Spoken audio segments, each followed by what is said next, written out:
you. Hey, and Mitch, I want to say congratulations. You've graduated to stripes and patterns. You know what? It's been COVID calls him out. it's been a tough process. I just want to graduate you to casual tees and jeans. Yeah. But that was your New Year's resolution, and you have followed through. Exactly. You know, I haven't done the whole blog thing yet, but you know, the pattern shirts at the very least is something that I can put together. Well, so has everybody followed through on theirs? I don't even remember what everybody's. Okay, Kim didn't. Yes. Clearly, as she creeps under the from scrutiny. I have. What was yours? Oh, to get on Twitter. You did, And but you don't well, tweet.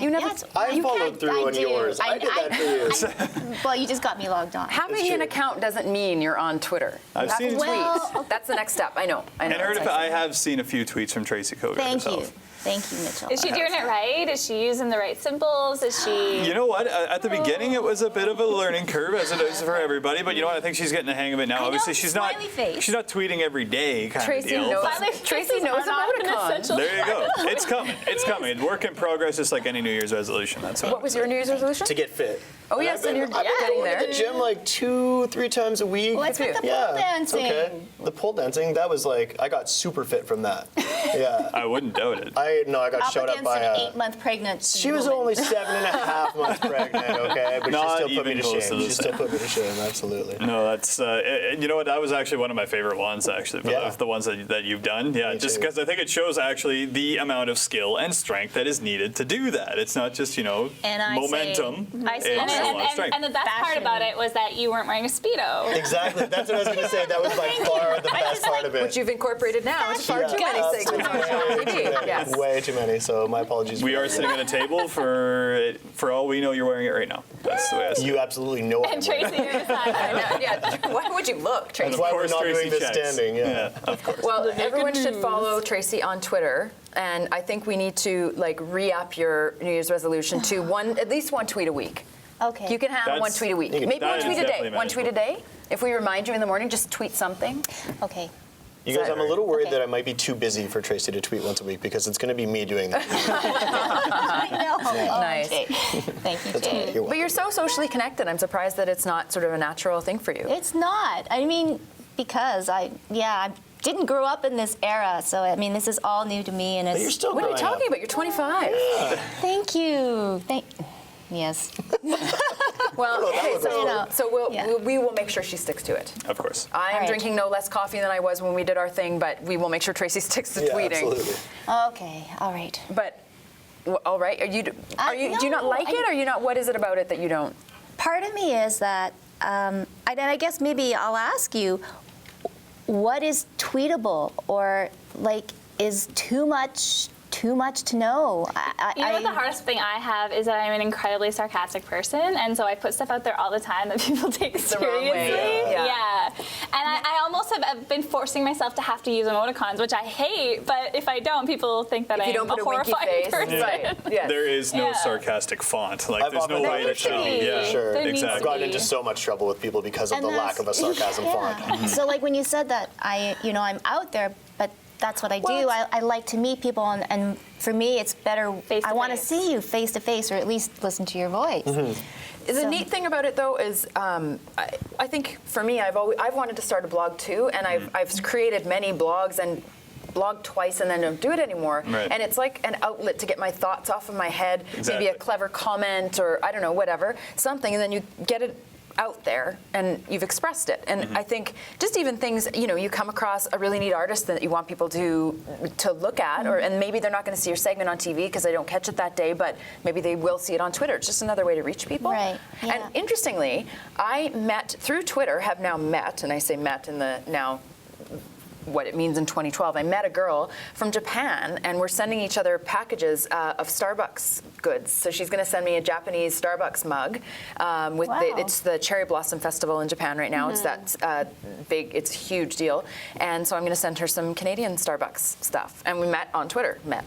It's cool that you mentioned the Cherry Blossom Festival, because I have a new exchange student staying with us right now, and she's from Japan, and she was telling us about, I guess it was just a couple, beginning of March is the Doll Festival, and it's a festival for girls, and so she was really excited to tell my girls about this festival that is only for girls, and they have this little doll display and everything like that. So that's been a really interesting thing for me to start learning about this other culture and for my kids to experience it as well. And they can get very, very extravagant. Because I've been to Japan. It's amazing. And Cherry Blossom Festival is truly amazing. It's a national holiday. But the doll festival, and I mean, there is like historical dolls, kabuki dolls, and some of them are like laid out as like on a throne in a palace. And they're not doll houses, they are palaces, and it's incredible. Are they doll palaces? Doll palaces. Okay. And they're not just creepy. huge palaces, Like, there's something about Western dolls that are like incredibly creepy. Absolutely. Well, you couldn't do it with Barbie. Sorry, Barbie and Ken just don't look right standing at the throne there, but no. Or like the doll on Seinfeld that looks like George's mom. That would not. No festival is going to be around that doll, I think. Which is too bad. 'Cause there should be Would one. you- why don't you- I would attend that festival. I would. I just think Japanese culture is so cool in that there's I don't even know how often there's a festival, there's a theme to life all the time. There's some kind of neat and different thing, and they approach Valentine's Day differently. Actually, girls are meant to give guys chocolate on Valentine's Day. There, this friend Kaori is her name. She was telling me that on Valentine's Day, she actually was born in America, but her family moved back to Japan when she was really young. So she is fully fluent in English. She grew up in America long enough to learn English fluently and then back to Japan. So she's kind of aware of the culture and stuff and the cultural differences. And she said Valentine's Day is totally different there. So it is about bringing chocolate to your coworkers and your friends or whatever, and the women do it, not the men. I think So we there's- could learn a lot from Japanese. You know what, Jay? You took the words right out of my Yeah. mouth. I was like, this is something that has to come here Yes. at some point. We get this here. And you, Happy you would Valentine's Day, truly, chocolate goes here. Exactly. truly in Japan, like it is very much the man and then the woman. I mean, the men work, they come home at 11 o'clock at night, and dinner is ready for them after they've spent having beers with the guys and eaten downtown. And then the women will turn around and get up at 5 a.m. in the morning and have their breakfast, and then they will all go on the bullet train back to the office and start the whole cycle again. I like to call beers at the end of work the end of day debriefing. You know, it's one of those things, it has to be done because, you know, you got to get all these thoughts out, just like with blogs. Then you go home and make Mr. Noodles for dinner. Exactly. But no, I know that obviously that's your heritage. Do you know a lot from your parents? Did they pass on a lot of? No, we were totally different. I mean, we were truly North American or Canadian. I'm third generation, so my parents were both born in BC, but my grandparents were from Japan. But when I went back, and actually when I was still dancing with the Rowan Peg Ballet, it was a culture shock. I was a liability in Japan because being Japanese and not being able to speak Japanese, they didn't want to have anything to do with Really? me. Yeah, it was quite fun. Not funny. I was a little. But When I the say culture. funny, I mean really not. Really not funny. But the culture was the first thing I noticed. We were performing and then go out, you know, like you do after a show, 10:30 or whatever. No women. Well, like there were women, but I think it Not might be women. different. I think it's changed probably a lot. now. Yeah, Yeah. just in talking with my new friend on Twitter, just talking about some of the things that she and her friends do, Yeah. and that, you know, I think there it was probably that, has. yeah. But just like in Canada, there's some traditions that hold. the traditional people there, Yeah. the old school people, still did that, and that's where I say the men there'd be tons of men stumbling out of these noodle houses, which were actually, I guess, our little version of the corner bar, Jay. But You were it thinking was something fascinating. entirely No, it just different. sounds funny. I just wish we had noodle houses. Yeah, I know. Well, you can call them, hey, I'm going to the noodle house, hon. But it was really, really interesting. Sorry, honey. And then they'd go back to their wives. And some of them were like stumbling out of, other places. But then on the other side, though, Kim, there was a total westernized Yes. culture, amazing shopping and stores and like incredible dance disco places. And they're so fashion forward and so culturally, musically forward than us, more forward than us. It was just like music that I'd never even heard of, and then 10 years later. So what you're maybe telling me is that no one in Japan is probably sporting Jay's haircut that the guys in my grade 7 class with the little lines on the side Well, of the head. they were about 15 years ago, and then now it's kind of like in style here now. What so- is Yeah, with the exactly. lines? This is a They're new shingles. haircut. They're shingles. I mean, But well, I think you've made up that it's called shingles. I didn't know. Everyone, when I was little, and you and I are similar in age, and when I was little, everyone for called that. them shingles. 24. 22. Oh, sorry about that. But I can't believe that you didn't call them shingles growing up, because I did. I called them shingles. And my hairdresser, Amy from Metric, had no idea what I was talking about when I told her to shingle me timbers. She had no clue. No, why would anyone know what that No, I meant? never thought Shingle of me that. timbers. Shingle So me did you, timbers. when you went to get the shingles, Yeah. Racing did you, stripes. were you wearing spandex shorts with I wasn't. green stripes? No, believe it or not, Were I was you wearing your Speedo? Well, yeah, but underpants. So she didn't know, right? She had no But idea. first of all, the guys in my, like, that was the thing. When I was in grade 7, the guys would shave stripes or a number of a sports figure. The hockey number in the Yes, back. in the Yeah. back, Yeah. right? And so that disappeared a long time ago until the other day on the Jets broadcast, Evander Kane had the zigzags, like the Vanilla Ice haircut on the side of his head. And I thought, is this making a comeback? And then Jay walks into work with Ice, lines Ice on the side of his Baby. head. Yeah. One I can only don't, hope it's and then coming the back. irony there, Ice Baby, he's a hockey player. But I don't think, you Did know, he actually go the full length and get his eyebrow? I didn't notice the eyebrow. No, Probably probably. not. I would have Mike noticed that. That's Vanilla Ice Tyson, did Mike that, yeah. Tyson has that, and that happened in The Hangover too. But is that because there's a scar there? Like a lot of hockey players have a scar through the. Because they're tough. No, Actually, I don't know. Because they're tough. Maybe that's what happened to because Vanilla they're Ice too. fashionable. No, it's all Maybe tough. Vanilla Ice didn't actually shave it. He just had a bunch of scars from Fairly- people beating fairly him up all the time. Yeah, could be. We're gonna. We are gonna send you down to the Jets to crack this Evander You know Kane what? haircut story. I'm willing to do that for Shaw TV. You know, My and for you theory- guys. You know, I mean, I guess I'll go and hang out. In front of all the media, TSN and Sarah Orlesky. Hi, Evander. I want to know your haircut. When did my voice change? Just now, apparently. Excellent representation. It was like you were sitting beside me. That's you being Yeah. bashful. That's you being bashful and Oh, embarrassed okay, that you've been yes, sent okay. to ask that. That is, and very timid. Yes. My theory is that You his and your haircut is ironic. 6'4" You think Yeah. he? I think he's being ironic, and here's the thing: you wouldn't be able to tell if a lot of sports stars. You wouldn't be able to tell if they were an ironic person because there's so much pressure to just give when they're being interviewed. You know, like, oh yeah, we're gonna give 110% tonight and really put some mustard on it and try and score more than the other team. My baseball coach just said that. Yeah, put some mustard on it. But yeah, My dad still says that. yeah, I think. really? Okay, there you go. Sweet.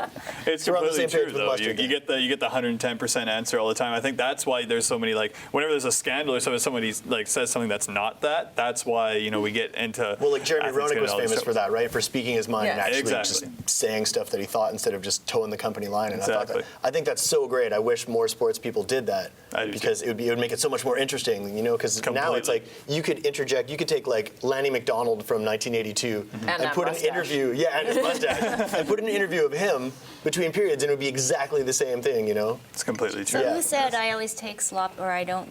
You do the sloppy seconds. Oh, that was Sean Avery. Yeah, Sorry. Sean And Avery. that was a mistake. that was a. Just thought I'd Is there throw that irony in there? I don't Yeah, think I don't think so. Yeah. Not so smart. But speaking of the Jets, I don't know Yes. if any of you were around yesterday in the hallway. A big conversation hullabaloo broke out. Cameraman Tanner and cameraman Jeff Bromley were having quite a debate about Go Jets Go. And I put it up on Facebook and Twitter and ignited a huge conversation. And Tanner says that he thinks Go Jets Go has become cliche, that through the whole game, all game, every game, the crowd's going Go Jets Go.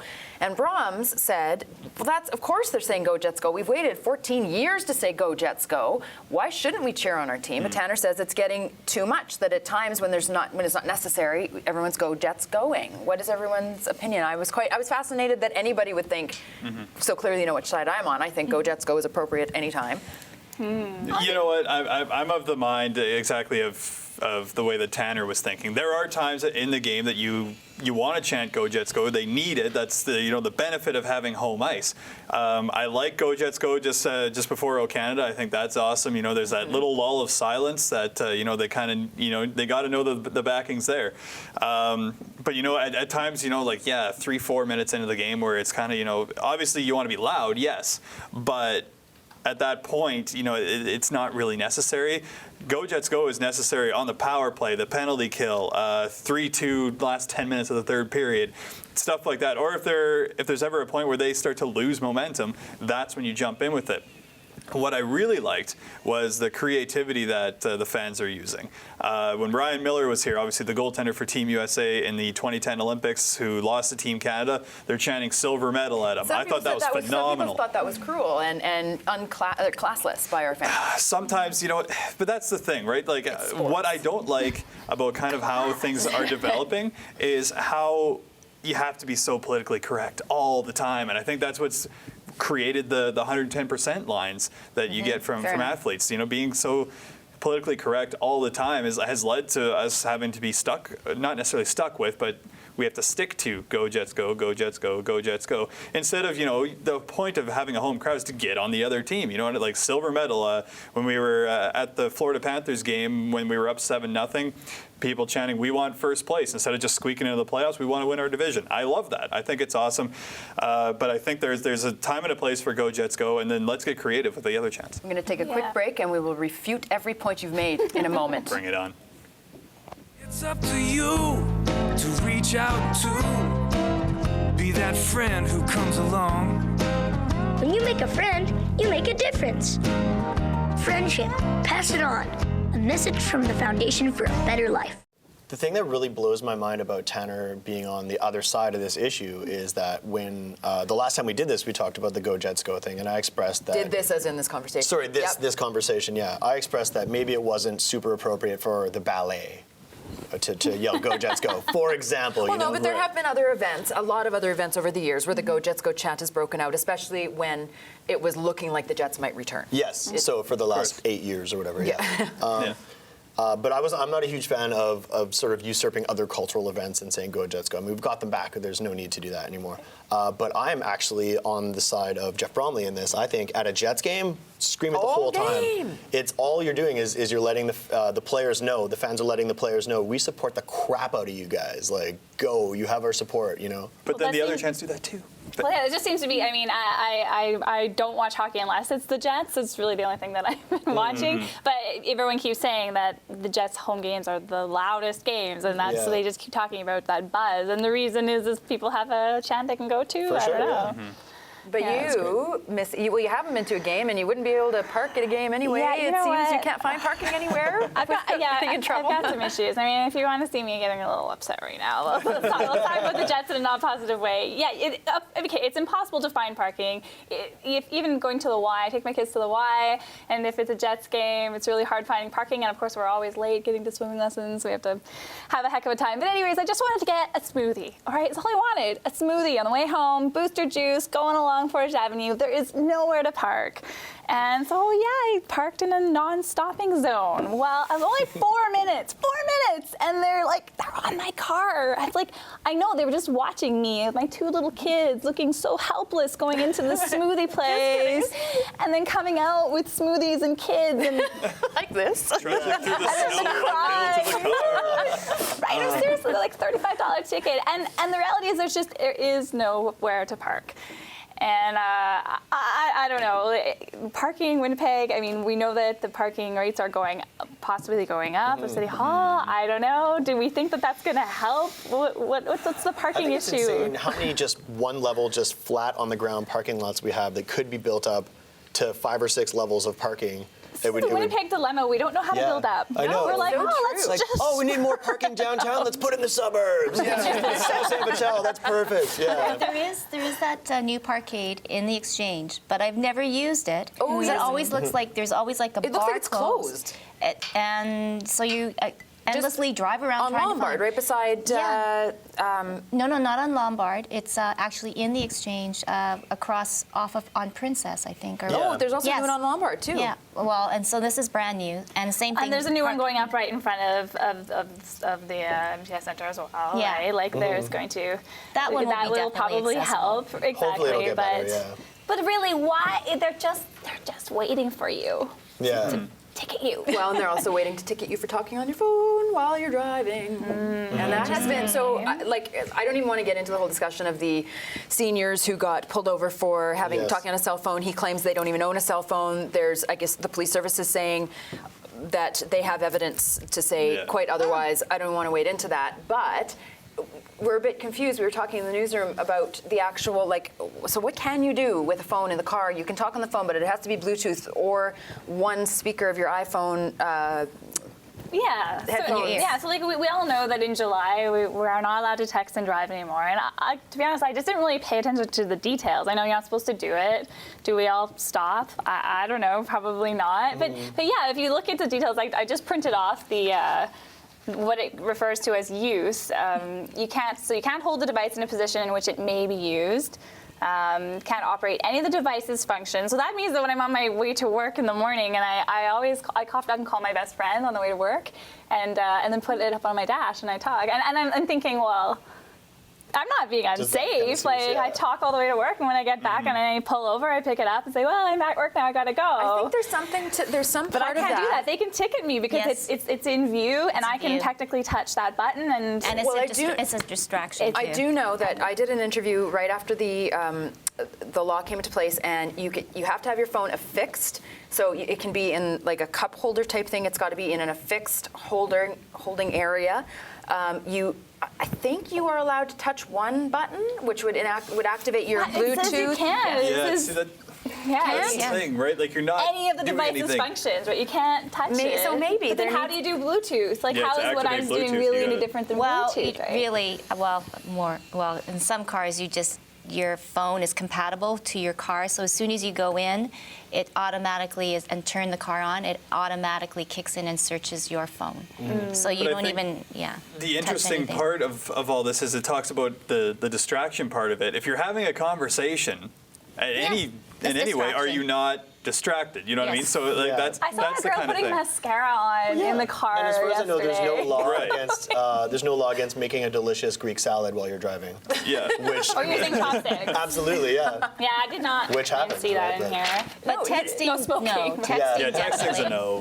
But I Yeah, think you're no. right. Although they might have put this out in that sort of lowest common denominator way, where if you give people an inch, they will take a mile. Therefore, it is just no, and it's very, as opposed to if you really looked into it, there are kind of not shortcuts or anything, but there are parts of it that do make things easier. But they just have to say no, because if you say no, but then people are going to take that but in 20 different directions, and it's crazy. Well, and I think that the biggest problem right now is that they're giving that discretion to police officers. So that's what a lot of the complaints are, is saying it's up to the discretion of the officer that pulls them over. So when we're going to talk about that one particular case, but it's that it's an argument between what he said he saw versus what they said he saw. The funny thing is, I know I've heard some other media outlets, CJOB, were out with officers, and what they'll do is they'll put an officer on the boulevard standing beside where cars are parked, and then he'll radio ahead to 2 blocks later to get them to pull them over. And these people don't know that person actually saw them on their phone, and then they make up all kinds of excuses. Oh, it was a banana.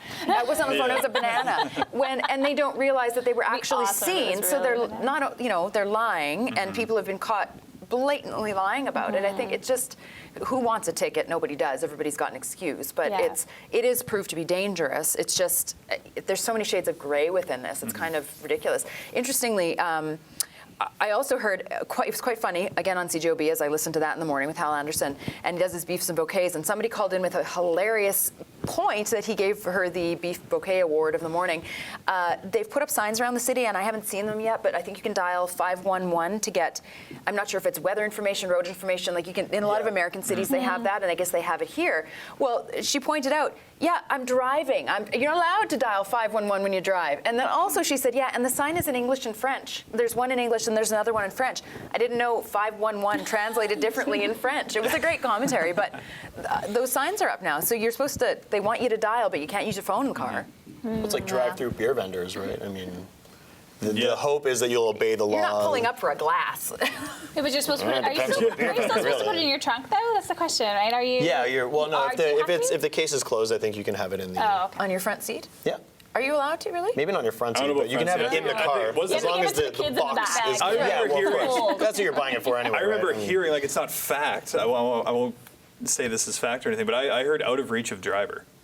Like, as That long as is- the driver oh, can't okay. reach it. There's a nodding of So yes, for okay. me, pretty much nowhere in the car. That's right. That's right. For other people. Your unusually Yeah. long arms. Maybe if you had a minivan. Yeah, exactly. Maybe. Oh, that's interesting. I have a question for you guys. There are Mexican restaurants popping up in the city, left, right, and center. All of a sudden, just like when sushi went crazy, and there's still new ones popping up all the time, but now Mexican restaurants are popping up, and I would like to know, I want some Mexican food, and I would like to know where to go eat. And I'm using Taco Bell versus Taco Time. That's Yeah, right. it's Hey, tough. Taco Time's actually very good. That's not bad. For, like, as far as fast food goes, It was always my favorite. Yeah. yeah. But the Mexican, and there, people actually have a very Cultured way. no, it's good. The super bean burrito is delicious. People have, What? People have a strong opinion about this.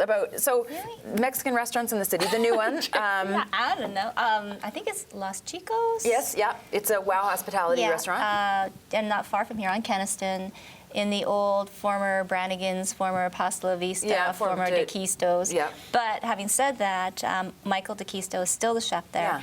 And very good. And it's great to see. When I was there, the restaurant was packed. So that's a good thing for a restaurant. Because Lots that of people location there. has not been successful, No, and I don't understand why. Well, I think a little bit has to be because they're off the beaten track. They're not right on Keniston, and it's not easily accessible except on from Scurfield.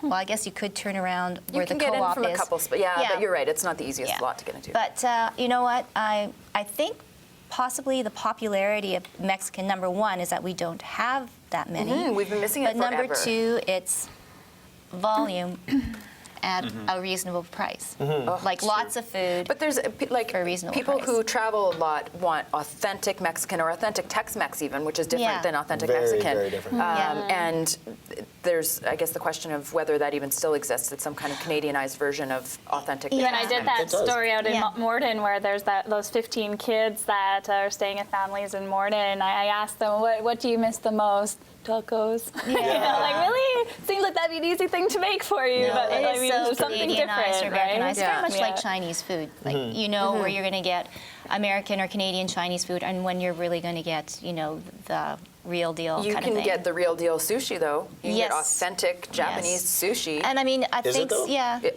Well, you said yes, but isn't it? Yeah. And well, I kind of learned too. Well, the best sushi that I ever tasted was my grandmother's. Bar none. There you go. But, So but because the Korean cuisine is very similar to Japanese, they also make sushi. So a lot of the sushi houses here in Winnipeg are Korean, not Japanese. There's a bit of rivalry, I'll admit. But there are true, authentic Japanese sushi places here too as well. But it's hard to fake sushi because number Sushi's one, it has to be sushi. fresh. yeah. Yeah. And In the middle of the prairies, and- that's yeah, yeah. And number two, we are in the prairies, so you know when something doesn't taste good. So reputation can easily. Well, I think we get all. tanked. I've only recently sort of gotten into sushi as I don't eat seafood, but I think everybody else here does. What's your go-to Yep. sushi place? You know what? It's interesting. I've kind of, I would say in the last year or so, kind of got into sushi. So I'm still kind of sampling all over the Well, place. we should. One night, a few of us went out after work for a couple of drinks, and Mitch and his girlfriend were along for the ride, and we ended up going out for sushi. And you and my boyfriend decided to be the big guys and order the because it was called Supreme. They just ordered this without actually looking what was in the box, and there were unidentifiable sushi rolls and other things that Gotta be adventurous. Well, that was quite an adventure for the two of It you that was. night. There was one, and I don't Octopus, think between him and I don't think we've been able to figure out what that one. Tentacle was? No, we had that. I know that was there. Oh, yeah. That was actually fine. It was good. Okay. There was one fish. I think it's a fish in the middle, and we both tried it, and we both Had the kind of had that same powerful. It was a visceral- very powerful flavor in our mouth, and we both just kind of looked at each other and kind of went, "Well, that's interesting." Well, but they ordered the box because it was called the Supreme. I don't Well, know, of course, something. yeah. It sounded very manly. It's a But so challenge. read what's in the rolls first. Manly Have you learned? sushi. Yeah. So do you have a go-to sushi Not place? yet. No, Okay. I went to a place. I don't remember the name of it. That's on McPhillips. Not too long That's ago. helpful, Kim. Yes. Well, I used to go to a place on Broadway all the time. I'm a downtown dweller. That's where I reside. Yes. But yeah, there's this great place on Broadway, and they decided to leave because they were going to up the price from the rent and stuff like that. So they've actually moved way down on Grant. I think it's Acai is what it's called. Not Grant, but yeah. Anyways, and more into the. Suburban. Yeah, it's much further away from me now. So I haven't actually been there to the new location, but it was a really sweet family. They had a bunch of kids, and I would go there with my really young. Well, at that time they were really little, and there was a little playroom in the back, and they would go with their little kids and go and play, and the food was amazing. So I think it's called Acai, and yeah. I'll go with great. Meiji. We only have like 30 more seconds Nice. before we have to Oh, get back to our desks. Meiji for me in the village. Okay, yeah, It's a Meiji in the walk village. right from Yeah. home. So delicious. Favorite wasabi. Oh yes, I always like good. museums. Well, they were sort of Yeah. the trailblazers, right? Well, they were. You know, they stuck it out. I mean, the Broadway House is a landmark, and pretty they have a place in Osborne Village, but the one on The one on Broadway is yeah, Awesome. that one. And I do love the one on Taylor. Taylor is nice. Close by. Let's go for And- sushi, guys. oh, That's actually It's a great idea. That's good. Sure. That's good. Sure, Let's go. management wouldn't mind if we went and snuck some sushi now. Yeah. awesome. Okay, well, everybody have a good day. Time for sushi. Thanks.